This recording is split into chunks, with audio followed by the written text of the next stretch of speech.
Okushaba kwahebwayo Reverend Canon Nathan Bobs Mwesije Ordin wa St James Cathedral kandi nagira ngo obutabanguko hamwe n'endijo michenjano y'omumaka eteganiisa okukura kw'abaana. Okurugira Reverend Canon Nathan Bobs Mwesije nagira ngo abantu bashemereire kwegyendesereza obutabanguko bw'omumaka ahabw'ebi ebirukusiga omumaka. Abura mugenzi we tucyatureta hano umwana haza umwana ogwo tasheme kuba nareba akavuyo omuka yawe.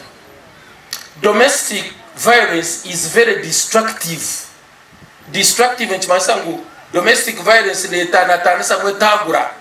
Abebembezi b'obukiiko bw'amashomero n'abarabu rw'okureeberaho by'entunguuka hamwe n'oburungi bw'abeegi omu mashomero aha bwanyensi yanungi y'eihanga Uganda. Ishomero tukunteganisa nimunyetegesha kubwiye ko kari amashomero agankarize abazaire bafutaho akasente kake emitwaro mukaga batabaza ubutaka bukora baninga abana rero za kwita headmaster za kwita headmistress kandi abo ba headmistress banyetombo itara ba headmaster benda kunyita kokamagandara abazaire kwa kubashemeza okabakorera kibarukwenda n'ubakwera miliyoni ganuza.